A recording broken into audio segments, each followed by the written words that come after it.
Afternoon, and welcome to this week's episode of Supply Chain Talk, our first episode of the new season and our 150th episode. Really fantastic to hit that milestone. Um, our main subject today is measuring and quantifying trust in your supply chain. And before that, we'll talk about a recent news story. As always, in Supply Chain Talk, we've done it 150 times, so many of you are familiar with the process. Please do chip in with your comments and questions, and we'll try and address as many of those as we can. And we will be giving out at least the 150th of our supply chain talk mugs. We'll be doing that to the question or comment we find most helpful in our discussion. So without further ado, let me bring on the first of our guests, who is Jason Cresswell, a value chain transformation consultant. Jason has spent the past decade leading commercial R&D into the end-to-end digital transformation of supply chains, focusing on the new technologies needed for network accountability. And a fun fact about Jason is that many years ago, he Yeah, did a dance audition for Madonna. No one's going to think straight now until we know, did you get the part? I didn't get the part, and I must admit I'm being ever so slightly disingenuous because I was actually a volunteer on a immersive theatre performance, Right. and as people in the audience would come through, and one of the things they'd do on the immersive theatre performance would be to feel like a pop star and sit there in front of a group of dancers and choose the dancers they wanted for their performance. Right. And one of the crazy things is one of the actual audience members was actually Madonna. Wow. I Okay. had to Well, dance with Madonna. I'm sure what the performing arts lost, we have gained in your expertise in supply chain. So Yeah. welcome.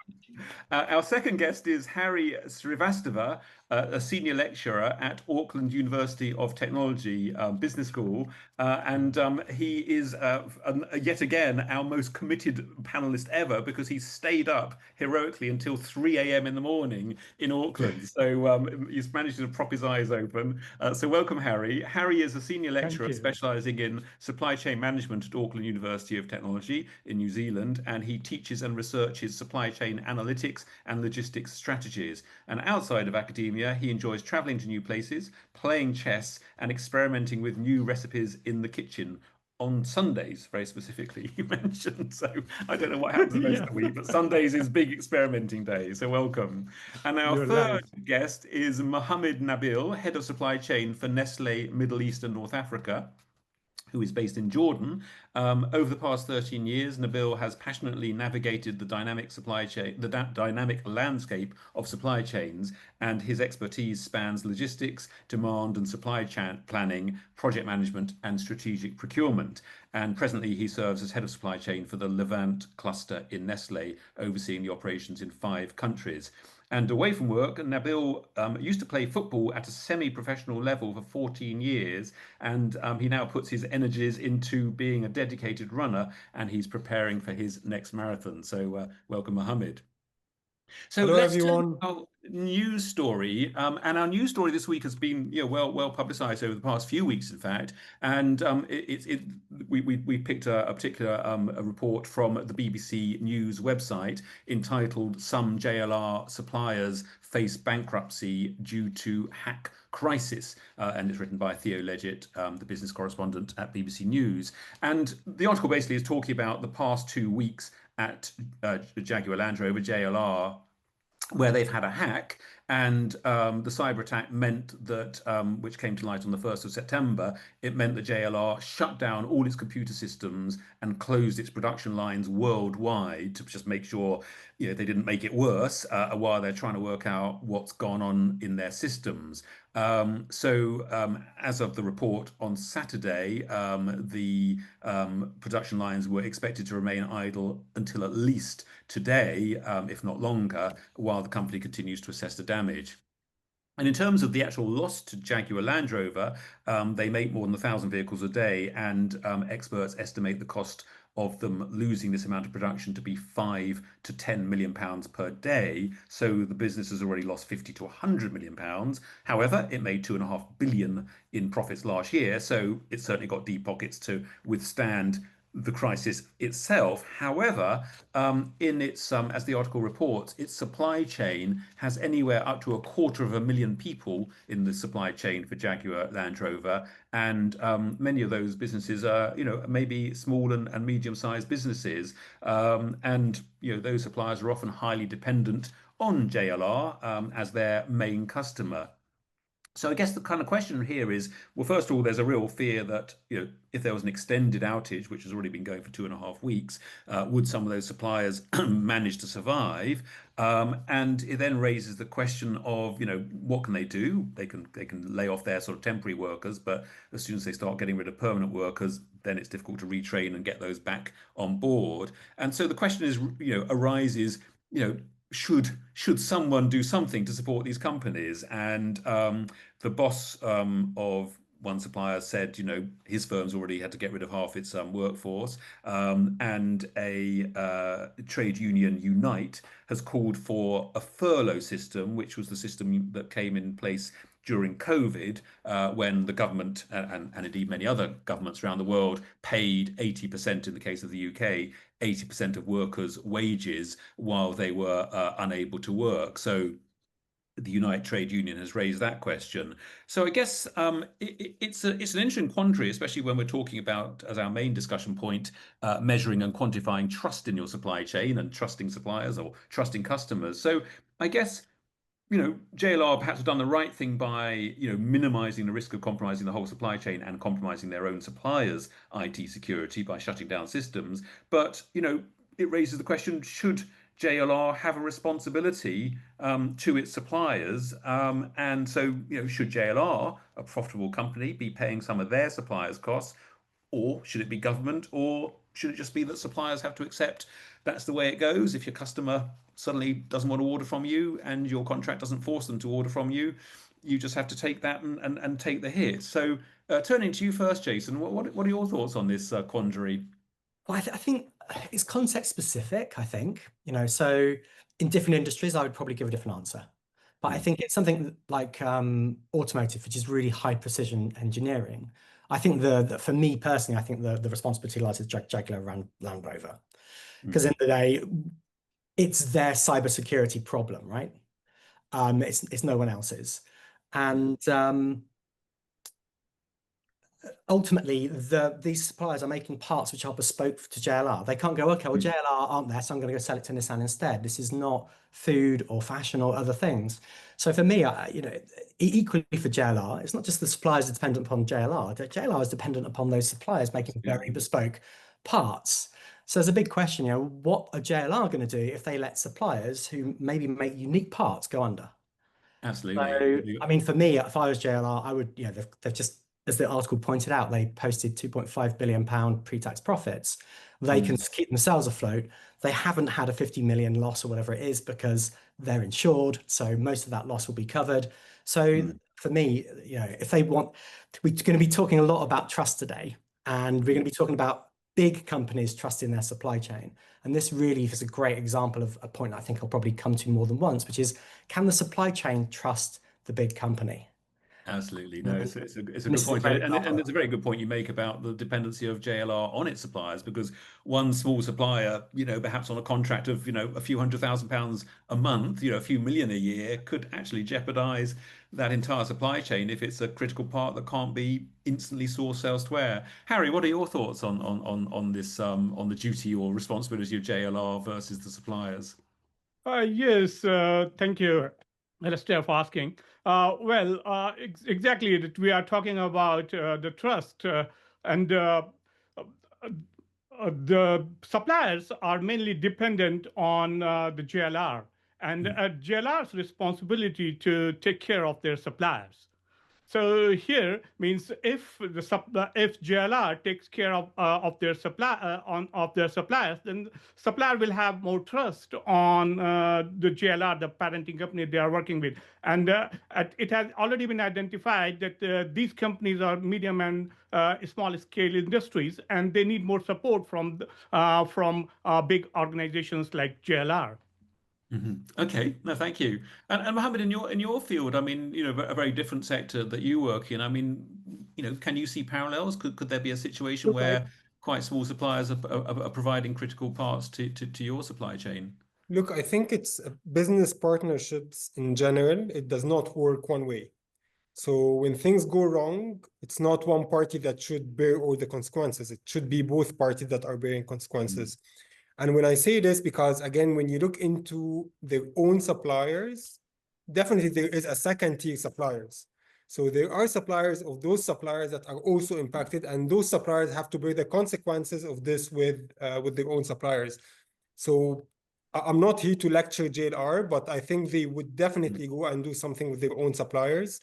Governments as well have to do a little bit of help in some countries because it's across the world as far as I understand. So this is where businesses or business partnership is essential, and it will only be successful if consequences are shared between both parties. Yeah, that's a really interesting point you make also about the multi-tier supply chain, because, even if Jaguar Land Rover then sort of said, okay, to supplier A, I'll pay 70% of your wages or whatever it might be for the next few weeks so you don't have to lay off everyone, etc. But actually, if that supplier, in turn are receiving products and materials from others, well, what are they meant to do? Are they meant to pay that other supplier? Can they afford to? So I don't know the answer, but it Yeah, certainly raises a really interesting it's a long question. cycle. Yeah. Yeah. There is the advantage that, particularly engineering, as you go up the supply chain, it's more like the parts do become generic. So Yes. it's so OEMs that are directly supplying Jaguar are the ones that are most affected. So there is that problem, but it will get more likelihood kind of weaken as you go up the supply chain. Correct. Yeah. It is interesting. I mean, I'll give one example actually, because I happen to just by coincidence you can't name names, but working with a company in the automotive supply chain right now, and it's interesting that they work on the interiors, the car interiors, and they provide components to basically fit into the car interiors. But those in turn are often sort of wrapped in leather or very high quality materials which come from another supplier. And it's interesting. So that supplier is still very specialist, but actually is supplying quite a few car manufacturers. So yeah, there is some sort of spread of the risk and so on as you go up and down the supply chain. But it raises a very interesting question. I wonder how many businesses should be looking at their supplier support strategy in the event of a disaster to work out what they should be doing so they can immediately provide reassurance and have an action plan in place. So thank you for those thoughts. Let's turn now to our main topic, measuring and quantifying trust in your supply chain. And the first of our discussion points is identifying the key factors that shape trust in supply chains. And our agenda point has examples of transparency, reliability, and compliance. And clearly trust depends on many factors, and reliability and performance have probably very different impact to things like transparency and compliance. So turning perhaps to you first, Harry, this time, what do you think are the most important elements for trust in the supply chain? Yes. Uh, well, I believe information and communication are the most important factors that build transparency, reliability, and compliance. If we look at it from the trust perspective, the trustee is a strong member who communicates information to the truster who is a vulnerable member. So the information shared may be less important than the information not shared or kept secret, which may have the detrimental impact on the truster's economic performance. So here I want to quote an example of UPS Thomson. It's a well-known case that the former chassis supplier to JLR, then Land Rover, who went bankrupt in 2002. But UPF Thomson could not supply chassis on time, and it stopped manufacturing or the production of Discovery model. And I believe that this problem is mainly caused by the lack of information visibility and communication. So it's important that if the companies share the required information downstream, that builds the transparency or reliability and compliance. This is my take. Okay, so communication and really sharing. Mohammed, what do you think? Do you think that's the real key thing, or are there other things to add? Yeah, I think I would call it effective communication as well, because Mm. supply chain is the backbone of the business, right? So in some industries where from the moment you sit on the table, and where in some companies it's called the SNOP meeting. So the moment you Yeah. sit in the table in the SNOP meeting to discuss the demand in the coming couple of months, till the moment the product is available on shelf or wherever it's sold, that's the responsibility of supply chain, right? And we in supply chain, we see things before they happen. So because you have the visibility on the lead times, you have the visibility on what's happening on supplier side. So probably you would see an issue before it happens by like 4 or 5 months. So our role is to bring this visibility to the team that is managing the business, that can put a strategy on how to mitigate this. So this is where the trust is built over the years and over multiple communications.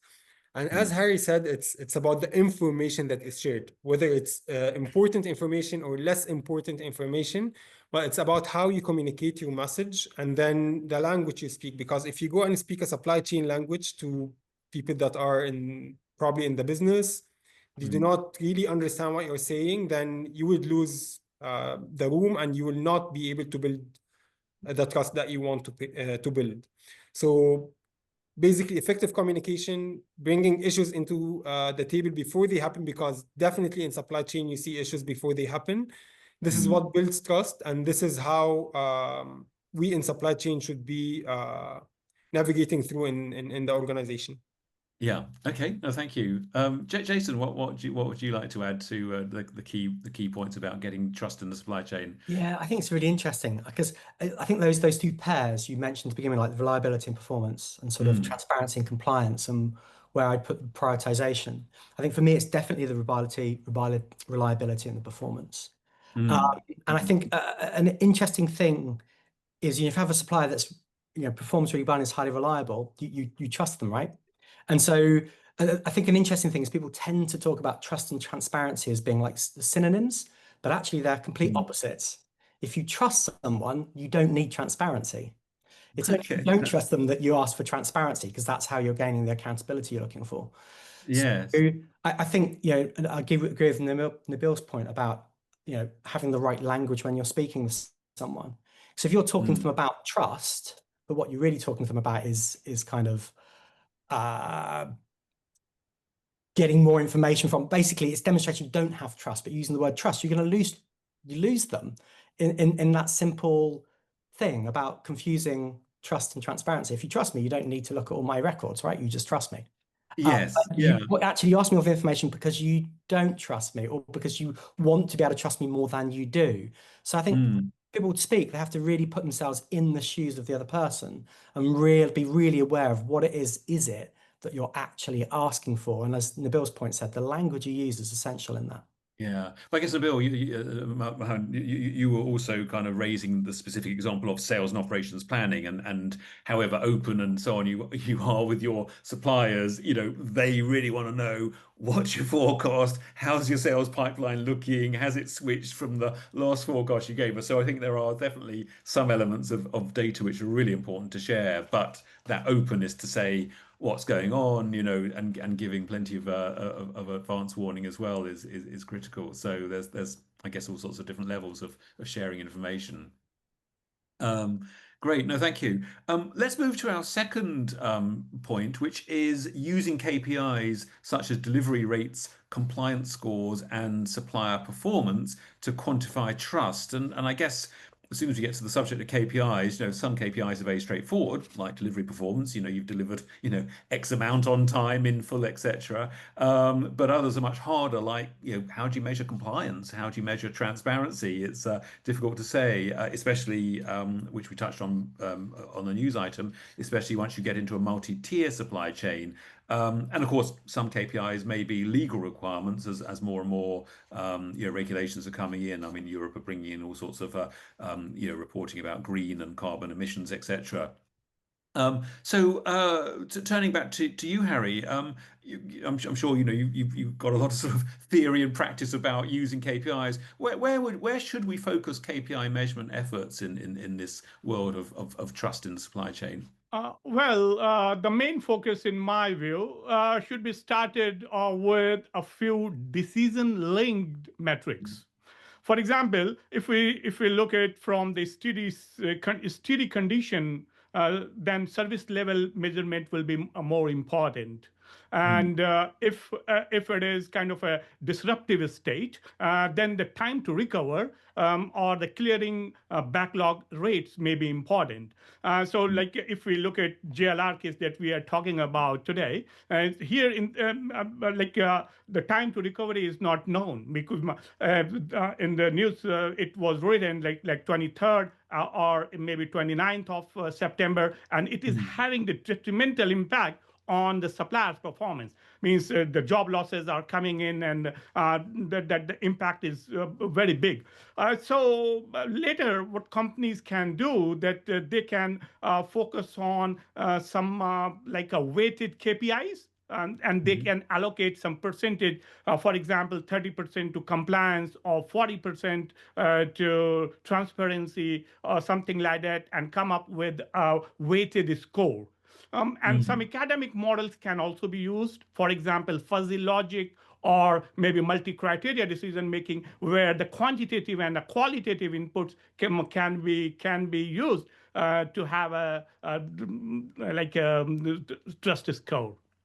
Yeah. So Okay. this is It's my an, it's take an interesting, for that. it's an interesting point you make though about sort of weighted scores and things like that, because I suppose in a way the JLR story shows that you can measure some things, yeah, like there's no tomorrow in terms of reliability. You can say, you know, well, our IT systems and our IT security is reliable, and it's reliable day after day and hour after hour. But when it's not reliable, well, it doesn't matter how that it's been 99.9% reliable. That one Yes, when it's not definitely, reliable. and it is kind of subjective measure. And if you Yeah. look at it from a GLR perspective, here, for example, the time to recover is more important Yes, because absolutely. here the compliance is like having less importance, in my view. Yeah. Mohammed, what are your thoughts on the best measures to focus on? Look, I think what we call supplier service level is very important, where you look into several aspects. So definitely the delivered quantity, is it what I asked for or not? Mm, Because in production runs, they might overproduce or underproduce. So that's mm, one thing. Other thing is the quality of the product that is being delivered. So because today, not everything that I'm receiving, I can put into my production lines. That's second thing. Third is the time of delivery. So today I asked for it to be delivered on the 17th of September at 12 p.m. Did it arrive on time or not? So there are a lot of aspects where you look into the supplier service level. That's one thing. Second as well is when things go wrong, what are the reasons behind it and how your supplier is reacting? And this is how, again, you build trust. So you look into COVID time, for instance. This is where globally the success rate of moving containers between countries and arriving on time was less than 50%. Because of the congestion in ports, because of the availability of containers, because there were several reasons. But this meant that in every 2 containers that are being shipped from one country to the other, one delivered on time, one is not. Yeah, So yeah. in your supply chain, also, you need to understand where your suppliers are sourcing from.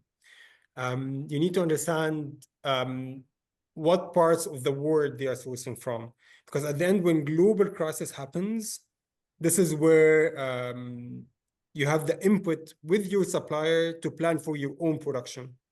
Because again, I own my production, my supplier, they own their production, but their production is impacting mine. So to Yes, keep yeah. my lines running, I need also to make sure hand in hand with my supplier that their production is running. So Yeah. that's also another aspect of looking into supply reliability and their own service level. Yes. Okay. No, thank you. And before turning to you, Jason, I mean, our audience, I'm sure you've all got lots of experience. So welcome any examples of KPIs, perhaps unusual KPIs that you found really helpful and useful, which we may not be familiar with. So any examples would be good to see. And of course, yeah, Mohammed, you make again a good point in terms of there's so many different measures of reliability and timeliness, and COVID shook up a lot of things. And it's interesting, I suppose, thinking, well, for JLR, I mean, everything just ground to a halt. So, in a way, any measures don't really matter. But for supply chains like automotive, it is, that on time, absolute precision is so critical, because they can't just say, okay, well, we've got, 100 engines just sitting there and we'll take the one we need. Everything is synchronized to come in, exactly in the right way. Whereas in other supply chains, you can kind of have a buffer stock at various points, perhaps more easily. Jason, yeah, your thoughts on KPIs? I think probably one of the most important KPIs that relates to both what Nabil was saying and also the JLR example is actually supply chain mapping, because so much is dependent upon, most over 60% of disruptions come from tier 2, right? And if you, we're seeing a world that is in really rapid flux. COVID was a little taster of maybe what was going to become slightly more normal. And if you're going to even be able to predict where the challenges are going to be coming from, if you don't have visibility into your tier 2 and possibly even beyond, it's going to be very hard to actually come up with any plans that aren't just kind of a plan for everything. And that's hard. That's hard yakka. So I think actually the mapping is a key one, because that kind of creates your baseline that you kind of going to, in many ways, going to be building everything else on top of. If you're wanting to do predictions and scenario planning and things like that, and again, also essential for building supply chains that are more flexible. Yes, yeah, and that's interesting. Again, point you make, Jason, there, because it really fits in with what Harry was saying, that that in terms of openness and trust. Well, actually, it's not just openness between supplier and customer. That customer needs to see the tier 2, tier 3, what's going on in their supply chains, not have to receive it second and third hand from suppliers sort of sitting in between. So I think yeah, that visibility is really important. Similarly, for those tier 2, tier 3 suppliers, if they can see ultimately exactly what's being ordered by the top level customer, that is hugely helpful for their supply chain planning as well. And Mohammed, I don't know if if you can, obviously you can't sort of say anything confidential, but I mean, do you tend to share information up and down the supply chain, beyond your direct suppliers? Do you share directly information with suppliers further back down the supply chain? Look, normally what we do is we share with our suppliers kind of forecast. So, and it's rolling forecast, because again, in industries like ours, it's very dynamic, huh? So we share it, and we also ask them to do the same with their own suppliers. Okay. And what we do is, it's not a matter of trust issues, but what we do is we also look into, in some cases, some specific cases, into the stock availability or the stock covers in their own warehouses. Yeah, yeah. And again, that's for some specific industries and some specific materials where we are kind of aware that this particular raw material of their own packaging material is supplied from a very far away place in the world. So we need to make sure that they are keeping the right stock in place. And at the same point of time, with how dynamic the business is and how fluctuating the forecast is, we want to make sure that they are able to supply us in different times with different forecasts. Yeah, yeah. And do you think, I'm thinking about sort of trust in the supply chain, is there an issue that sometimes, a tier 1 supplier would not want to share details of a tier 2 supplier too directly, in case, the main customer said, oh, okay, well, I can cut you out, tier 1 supplier. I'll deal directly with the tier 2 supplier. Thank you very much, because the value add I can do more cheaply. I mean, do you think there's a risk of that? I mean, well, for any three of you, do you want to comment on that one? Look, it's different in our industry, because they do not get the product from tier 2 supplier and then supply it to us. What happens is they process it. Yes. So it's not a matter of me going to the second tier supplier directly, because I cannot process what they will be giving to the first tier supplier. Probably in some industries this would be applicable, but I did not witness it in the past, because in our industry it's not really something that can happen. Yeah, yeah. I've actually just recently just been finishing some academic research literally on this topic. Okay. And I would say that the reason why global supply chains are opaque, with no one knowing, generally speaking, who their second tier supplier are, is precisely that problem. It's not Mm, necessarily disintermediation, as Nabil said. Like very often, you can't process the raw material they've got, but if you know who your suppliers are, then you can get a lot of insight into what their cost base is. It gives you a better mm, negotiating position. So the problem is for a tier one supplier is giving up that information gives away a lot of their negotiating power. yeah. It's not just about disintermediation, and that's why they're very reluctant to do it. And so again, them trusting you, not just you trusting them, is essential if you actually want to start getting that insight into to tier two. I mean, I noticed that one of the big CEO reports that came out at the beginning of the year, those surveys that they love, and they pointed out that a lot of businesses were pulling away from doing supply chain mapping. They just kind of given up trying to get to tier two and tier three.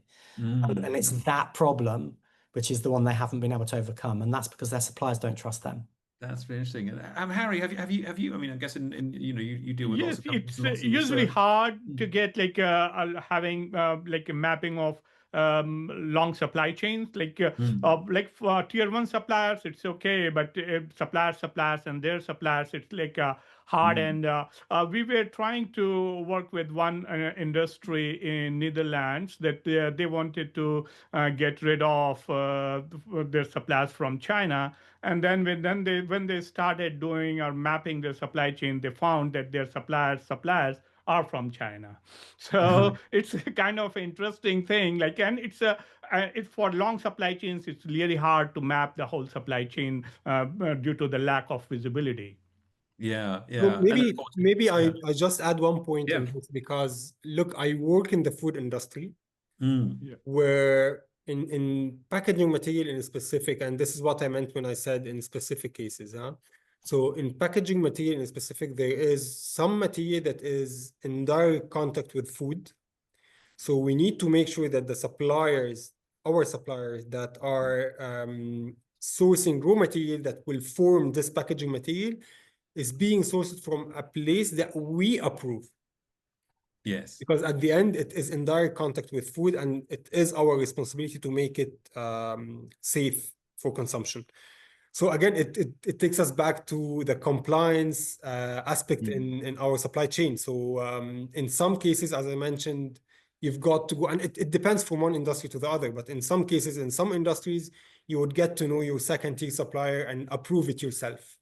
Yeah. yes. Yeah. Yeah. It is. It does raise a really interesting issue though with that whole thing of trust. That on the one hand we're saying, trust means openness, share information up and down the supply chain, but there is a real concern, I'm sure, of some companies that they could just be stitched up and cut out, and we see it the whole time with not to say that the supermarket's a bad industry, but we see it the whole time where supermarkets will just make a copycat product of a branded product and push the packaging as far as they can go in terms of it looking the same as the main brand. I, And if they know the suppliers of that main brand, they'll be there like a flash. I came across a fascinating one. I won't obviously mention the company, but this is a tea manufacturer.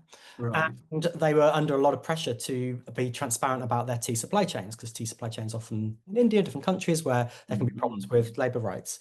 But they had this problem because if they made it known where the tea plantations were, people could reverse engineer what their tea formula was. Yeah, yeah, So whenever you make information transparent, there's going to be unintended consequences of sharing that information, and yeah, and also or undesired outcomes as well. And it's yeah. very, very hard to predict in advance before you do it. Yeah, it does. I mean, because thinking about measurement, I mean, certainly the EU. I mean, again, I'm sure the three of you will know better than me, but the EU is bringing in more restrictive reporting about supply chain compliance, supply chain transparency, carbon footprint, etc., emissions and things like that. So again, the more that they're forcing that, I mean, some companies are going to be having to having to find out their second and third tier suppliers and what they're up to, and there might be a real reluctance to do that if it's commercially, really risky. So I think the problem is the people who wrote the digital product passport and the legislation. Well, the digital product passport is when you're going through your supply chain. yeah, The people who wrote that legislation clearly had never worked in supply chain. yes, Anyone who worked in supply chain would have said to them, what you're asking for is simply not possible. And it's not. And there are already murmurs going on in the European Union about having to roll back because it's going to basically kill production in the European Union. yeah. It's legislation that can't be complied with because the Yeah. information is not available. Yeah, that's really interesting. Well, already some fascinating points emerging. Let's turn to our third discussion point, which is how emerging technologies and real-time analytics can improve visibility and accountability in the supply chain. And I guess, we've all seen supply chain technology bringing new innovations every year. Turning to you, Harry, I mean, which technologies do you feel are the most valuable to look at, in this area in terms of one, giving the sort of the trust and visibility, but also in terms of being able to be implemented reliably, without undue cost, so that you can get a good return on investment as well. So, yeah, your favorite technologies which can really help in this. Yeah, so I start with like your first question. For example, like emerging technologies and real-time analytics can improve visibility and accountability, and it can be done mainly using three aspects. For example, real-time tracking. For example, using IoT and GPS. Problem identification and optimization. So I want to talk to you about my recent research that we recently published. It's a fishing industry in New Zealand. And we tried to see like how the companies are using emerging technologies to improve their visibility. So we have identified several problems there. Then the first problem was like the IoT devices, that those devices, they are battery operated or they can be connected with the internet. But the problem is that the battery is short-lived, means if the voyage is long distance, then battery runs out. And real-time information is not possible because due to lack of internet connections. So means so and another issue that we identified, for example, having sensors to see whether the truck is opened or not, like a light sensor. But here the problem is like you will know it, like the truck is opened and items were stolen, but you can't do anything because you are sitting outside of that area. And a similar thing happened, for example, if it is required to load certain perishable items onto the aircraft, but those items must not be moved from the refrigerator containers 1 hour before the flight time. But people, they did not know. And they moved the items 2 or 3 hours before the flight time. So those type of problems we encounter means we see that technologies, they can enable, but how to use them appropriately, it requires kind of a different aspects and different activities. For example, if a problem is identified, how to stop that problem in future or how to optimize it in future. And you asked my favorite technology. So I'm not, kind of after one technology, means I'm looking at the combination of technologies. For example, combining embedded analytics with digital twins. So having these things means together to have better visibility and having an opportunity to cater for the requirements or to understand a problem and take the corrective actions. Yeah. So lots of interesting points there, Harry. And as you say, it's all very well to have lots of measurements about what has happened, but what's more useful is what can you actually act on and really prevent costs or problems. Mohammed, what are your thoughts on technology to help real-time analytics and so on? No, look, I think most of the companies now are relying on technology. And when you look into the whole value chain, it's not that you do have suppliers, but at the same point of time, you are the supplier of some other companies. So when you are the supplier of some other companies, then you do have kind of system integration with them. And similarly with your own supplier, you do have some system integrations with them. And there are a lot of, I would say, various options on system side where you can have visibility on the stocks of your suppliers. Similarly, you can have visibility on the stocks of your customers, so you can balance your supply chain across. But again, this brings me back to the JLR example that, because it just clicked on my mind that with the JLR example that we were sharing at the start of the episode, I would say that, as I mentioned, most of the companies, if not all companies, are heavily, and I mean it when I say heavily reliant on technology nowadays. Yeah. But the problem is when technology fails, your business should not fail, right? So, and this is where you should, our goal inside the company is also to prepare what we call BCP, which is business continuity plan. So what if the system fails me tomorrow? What I'm going to sell? How can I produce? How can I sell? How can I invoice? How can I receive product? Because everything now is on cloud and everything is technology based nowadays. So also our goal, and because we in supply chain, I believe we run the business end to end. So we do have a responsibility to make sure that when technology fails, business does not fail. Yes. So, and this only happens with building kind of reliable business continuity plans within the organization. Yeah, and also what you mentioned before, just earlier in your answer there, Mohammed, was the fact that, you know, for good supply chain measurement, you want systems integration so data is shared. But, you know, the JLR example says, you know, would you really want to kind of do that, or would you prefer to have a much more sort of old-fashioned process of like, well, let's do a sort of batch update of data, you know, every few hours, which can be perhaps more tightly controlled in terms of cybersecurity. I'm not an expert on it, but I imagine there's an awful lot of companies who would be more and more concerned about how much they're relying on the cybersecurity of others in the same way that the M&S, the Marks and Spencer story earlier this year, where, and of course M&S were out of action on their internet sales for many months in the end, and had huge disruption. And ultimately, that sort of cybersecurity came through one of their key suppliers. I think it was reported one of their key software partners, in fact. So it does kind of put into question a lot of things in the same way that COVID did. So enough of me rambling. Jason, over to you for your final thoughts on our KPIs. So the different technologies. Yes. I think IoT, you know, it's been around for a long time. It's kind of reaching it's not, I think, any huge leaps. AI, I don't think the AI revolution is going to make a huge difference, because I think it's solving a different problem to what we've already been using AI for, you know, around shipments and production and stuff like that. So I don't think it's going to make a huge difference there, other than maybe automating processes where you're using AI to do your audit or compliance as opposed to maybe teams of people, but they're kind of small incremental improvements. I think the big thing for me is yeah, I mean, my background is literally, you know, developing those new technologies and implementing those new technologies. But the thing for me is in supply chain is the problem is nearly always social.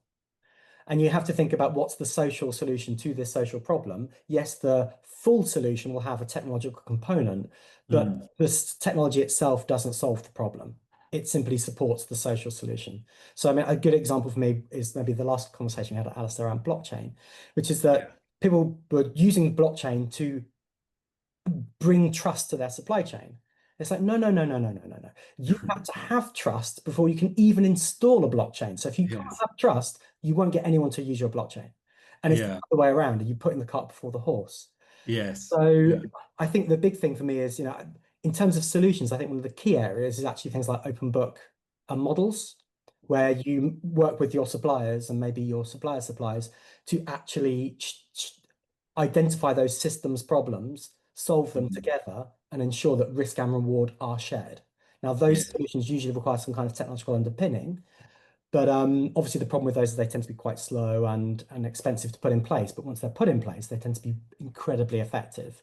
So I think, and this goes back to Harry's point, which is that a solution like that will often piece together lots of different technologies, but it's piecing together technologies to support what is a social solution. Yeah, no, thank you, Jason. Those are some great points to finish off there, including the fact that it's a whole system, it's a whole kind of supply chain, and and people are still at the heart of things. So thank you for that final comment. So thank you all three of you. Some really great points coming out there, and looking ahead to next week's episode is with Anna Maria Velika, and it's next week on September 24th at the same time, 4 p.m. UK time, and the subject is empowering vendors best practices for supply chain training. So focus on training next week. Thank you again to my three great contributors, Jason Cresswell, Harry Srivastava, and Mohammed Nabil. Harry, I hope you lay your head down and have a good night's sleep now for what is left of it. And thank you, audience. You were a little bit quiet today, but I hope you found some really interesting points emerging, and do join the episode next week. Goodbye.